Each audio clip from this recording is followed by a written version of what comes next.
Hello, welcome to the latest episode of Art Speech. In this episode I'm going to be looking through some of my own pieces of art and giving a little commentary and discussing my thoughts and my processes when I create art. So I'm just going to look through my sketchbook and say a little bit about the pieces that I think are worth talking about or that I want people to see. So this first one is a collage which I'm not usually known for making, and I made it for the magazine which I am the editor for at university, and it's a creative zine so people can submit drawings, poetry, etc. And this particular issue was about women and body confidence, so I made this little collage. It's really basic and minimal, but the message is quite clear. It's basically what it says on the tin: if you like it, wear it, and the women shouldn't feel judged or shouldn't lack confidence in the way they look. If they like something, they shouldn't not wear it because they're too big or too small or it doesn't suit their body shape. If they like it, they should wear it. So that's what this piece was about. Other than that, everything I'm going to show you is well, it's supposed to be representational. Whether you think it looks like what it's supposed to is up to you. So they're supposed to be. Yeah, this first sketch is of the little girl from Les Miserables, who I've completely forgotten the name of. Is it Fantine or is that her mum? It's the daughter of the mum who dies and sings "I Dreamed a Dream." I'm getting well. Yeah, so this is more typical of the sort of thing that I do. Pencils. Sorry for the poor camera quality as well, by the way. We actually filmed this on my dad's laptop and then discovered that no sound had recorded, so I'm having to record it all over again. But it's a pleasure, of course, to do so. The next piece I'm going to look at is this man here. I've decided to call this piece Misery in Moscow because he reminded me of Rasputin a little bit. I found the source picture, just a photograph on Google, as I tend to do when I draw portraits. Whatever mood I'm in or whatever mood I want to draw, I would just usually search like angry face or happy face, and then I would choose from the results and have a go at drawing them. So this guy, I can't remember quite what mood that was. Comment if you have any ideas. What would you classify this mood as? Maybe like thoughtful. It looks like thoughtful, pensive, I don't know. Let's continue. This is the first of several Alice in Wonderland illustrations I'm going to show you.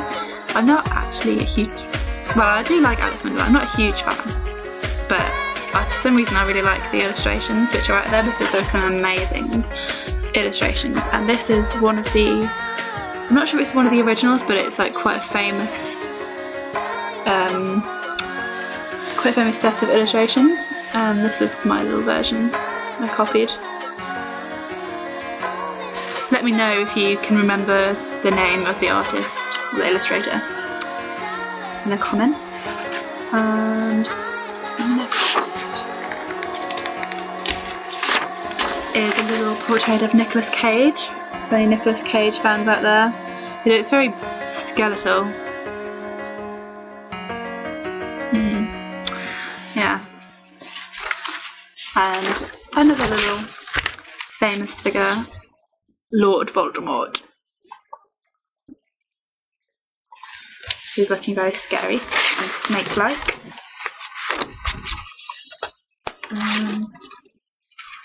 This is an abandoned portrait of me and my best friend, which there are so many of these in my sketchbook because I tried to do one for her birthday, but I don't know if anyone else gets this when you draw people who you know. It just never goes well for me. I just have to draw people who I don't know. I don't know why. But yeah, so this is as far as I got. Guess which one's me? It's this one. No, it's this one.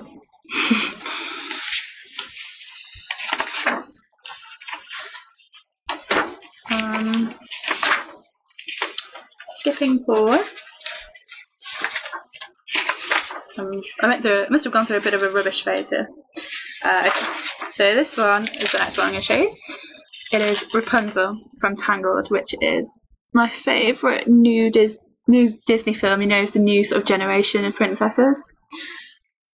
I think it's so much better than Frozen. Really, really do. It's my favourite. Love Rapunzel. Ooh, she is quite evil there. She's like,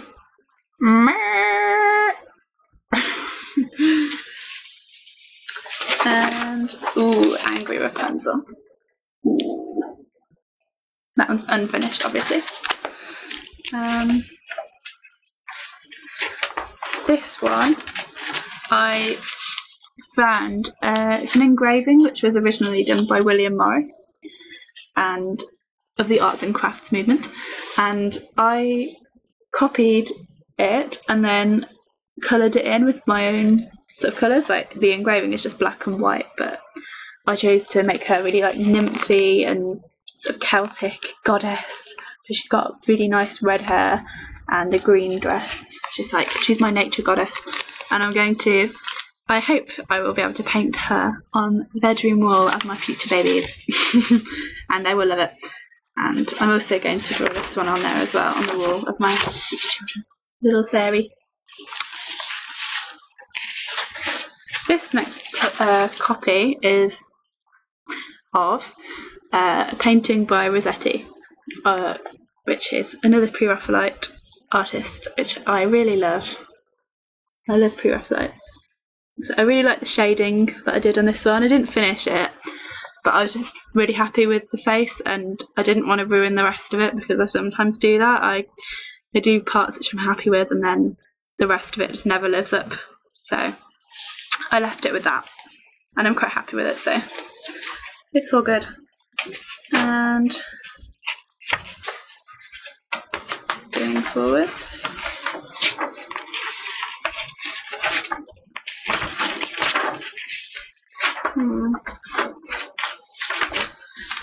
So Daenerys from Game of Thrones. Not very happy with this one actually, because I used watercolour, which is a bit of a stupid thing to do on this sort of sketchbook. It's not really the best paper for it, and kind of distorted the paper. And I do like working with watercolour, but never seems to go as I envision. So I don't tend to use that as much as pencil. What else have I got here? I've got a couple of life drawings, which I did from a YouTube tutorial. Really, really good actually. They have artists, they have models, and they film it. They don't pause it. There's like a freeze frame. The models do actually stand there for the duration of the video and do different variety of poses. So those ones that I showed you were 1 minute. These ones were 2-minute poses, which weren't brilliant of me.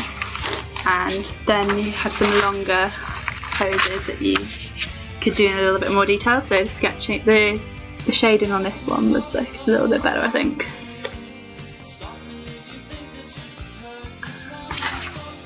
And then,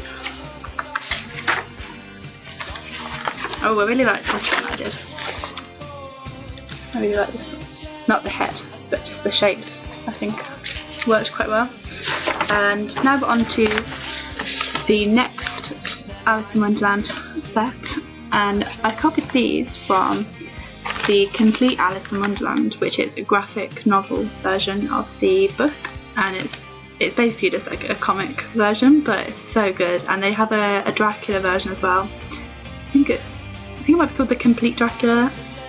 I can't remember, but they're really, really, really good. I've never read like proper comic, like graphic novels before, those two, and they're really, really good. So I really recommend those two in particular.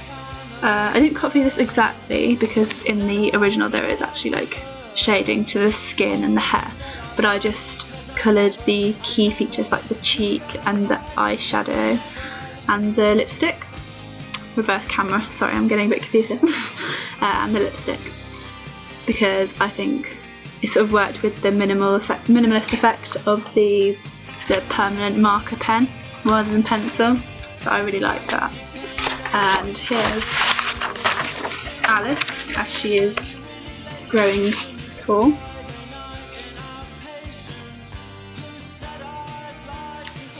Okay, I did colour this one in obviously, because I think it worked a little bit better because it's not as a close-up, and I obviously had a little bit more time at my disposal. And there's Cheshire Cat, which I don't know if you can tell, but that's coloured as well, slightly pink. Although the colour is a lot brighter here, it's just my camera isn't the best at the moment.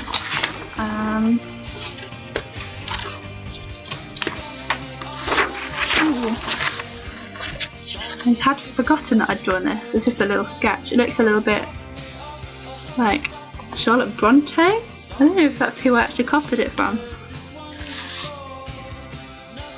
Sort of reminds me of Charlotte Bronte. I like it. And another one here. Some nice like shading that I did. Although the jaw is absolutely massive. Like, what is this? I have no idea what that is. But sometimes you don't have to be happy with the whole thing. Like, you can just be happy with certain parts of what you've done. Like, I think my shading, I don't tend to shade that much. I tend to just, I don't really know how to describe it. I don't tend to like shade fully skin unless I can really be bothered and really dedicated to something. So it was quite nice to see here that I've actually shaded something. And this is classic me. I love drawing old wrinkly people because their skin is like really interesting with all the wrinkles and texture. So here's like a little study I did of an eye, a wrinkly eye. Like, I tend to get quite good feedback about my old people, especially like on. I have in the past uploaded things to Reddit, although I'm not really in the Reddit community anymore, but I've had good feedback from there. I've also done, when I was feeling very witchy and majestic and of that kin, and procrastinating heavily, of course, from my university work, I decided to make my own tarot cards. Or tarot, however you wish to pronounce it. So this is how far I got, and then I think I gave up and was like, okay, I have to do this essay. I'm such a bad procrastinator. I do really extreme things when I should be doing essays. Like, most people are just like, oh, okay, I'm gonna go on Facebook, or I'll go on YouTube, watch some videos, watch some art speech videos. No. I am like, no, you know what I'm gonna do? I'm gonna make myself a whole set of tarot cards, or it's really random things. I don't know why. Oh, this one, my dad will kill me. I did a portrait of me and my dad, and I stopped because he looked so bad and not very much like he looks in real life. He looks like a slug in this. Not in real life, he looks like a slug in this. It's quite funny. Ooh, and this is my latest portrait, which is of a wrinkly old man, of course.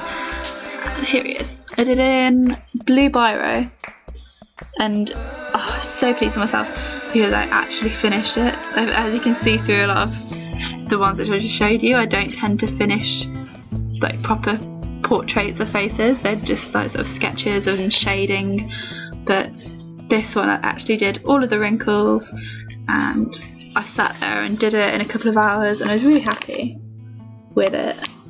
And I made him to be my laundry troll because my boyfriend is always nagging me about not doing my laundry.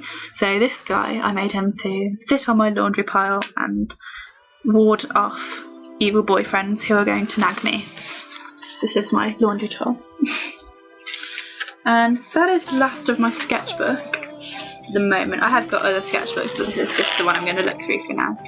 I may, if you all like this video, then I might make another one with some of my other artworks. Oh, before I go, this is the last piece I will do, and it is a painting It's on canvas, and it's with acrylic paint, and it's a copy of a painting called Woman Dressing by the artist Anders Zorn. And yeah, I have never painted anything quite like this before. I tend to paint, if at all, quite, I want to say photorealistically. It never really looks photorealistic, but I aim for that style, whereas this is a lot more impressionistic, I think. Like, I used quite thick brush strokes and like really interesting